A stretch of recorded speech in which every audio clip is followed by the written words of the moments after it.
વાવથરા જિલ્લાના દિયોદર તાલુકા પંચાયતની ચૂંટણીને લઈને પેજ ફસાયો છે। અહીંયા કોંગ્રેસની બહુમતી છે, ત્યારે ચૂંટણી પંચના અધિકારી એન પ્રકારે ચૂંટણી પાછી ઠેલવવાના પ્રયાસો કરી રહ્યા છે ને જે ચૂંટણીમાં વિલંબ થઈ રહ્યો છે તેને લઈને કોંગ્રેસના પ્રદેશ પ્રમુખ અમિત ચાવડાનું નિવેદન સામે આવ્યું છે, જેમાં અધિકારીઓ દબાણમાં આવીને સરકારના ઇશારે કામ કરતા હોય અને લોકશાહીની હત્યા કરતા હોય તેવા આક્ષેપો સાથે તેમણે શું પ્રહાર કર્યા છે, વિગતે વાત કરીએ।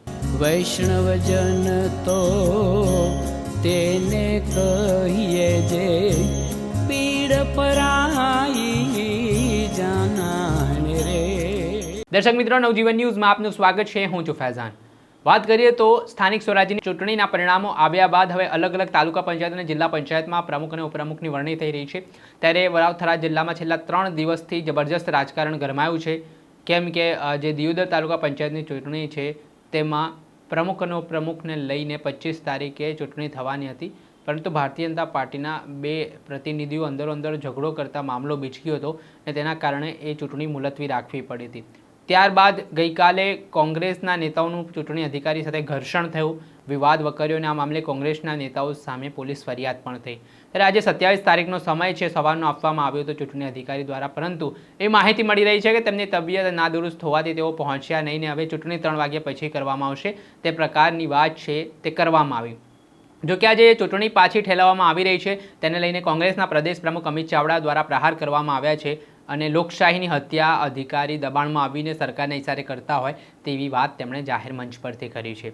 તેમણે જે ચૂંટણી પંચના અધિકારી વિલંબ કરી રહ્યા છે અને જે ચૂંટણી પાછી ઠેલવવાના પ્રયાસો થઈ રહ્યા છે તેને લઈને શું આક્ષેપો કર્યા છે તે સાંભળો। ભાજપની આખી સરકાર અને ભાજપના નેતાઓ સત્તા મેળવવા માટે તમામ નીતિ નિયમો કાયદાને નેવે મૂકીને કામ કરવા માટે અધિકારીઓ પર જે દબાણ કરી રહ્યા છે એનો દાખલો દિયોદરમાં આપણે 25 તારીખે જોયો। 25 તારીખે તાલુકા પંચાયત દિયોદરમાં પ્રમુખ ઉપપ્રમુખની ચૂંટણી હતી। કોંગ્રેસ પાસે 12 સભ્યો ચૂંટાયેલા છે, ભારતીય જનતા પાર્ટી પાસે 10 સભ્યો છે। બહુમતી કોંગ્રેસ પાસે હોવા છતાં મીટિંગ શરૂ થતાની સાથે ભાજપના 2 સભ્યો અંદર ઝઘડો કરે છે ને સ્ક્રિપ્ટ લખેલી હોય એ મુજબ ચૂંટણી અધિકારી અધ્યાસી અધિકારી જે ડેપ્યુટી કલેક્ટર છે એ તાત્કાલિક ચૂંટણી મુલતવી રાખવાની જાહેરાત કરે છે। કોંગ્રેસના એક મહિલા સભ્ય જે પ્રેગ્નન્ટ છે, જેને ડેટ 27 તારીખે આપી છે, એ વારંવાર વિનંતી કરે છે પણ એમને ધક્કો મારી દેવામાં આવે છે કે તમારી વાત નહીં સંભળાય અને ચૂંટણી અધિકારી 27 તારીખે ફરી બેઠક મળશે એવી જાહેરાત કરે છે।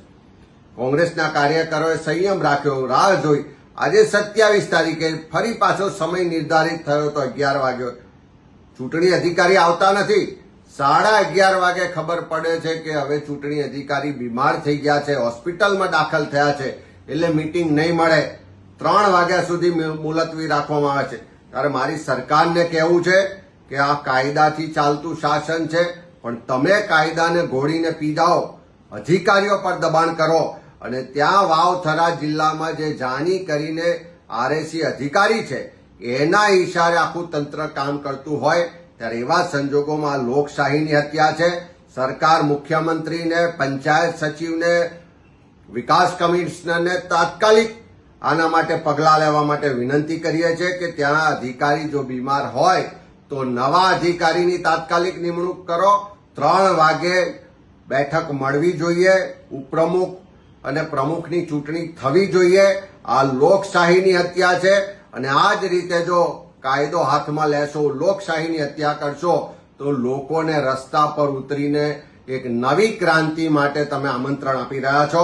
ત્યાં કાયદો વ્યવસ્થાની પરિસ્થિતિ ના જોખવાય એટલા માટે 3 વાગે નવા અધિકારી મૂકીને દિયોદરની ચૂંટણી થવી જોઈએ એવી લોકોની માંગ માટે તાત્કાલિક પગલાં ભરવા માટે રાજ્યના મુખ્યમંત્રી, વિકાસ કમિશનર અને પંચાયત સચિવને અમે વિનંતી સાથે આ કહેવા માંગીએ છીએ।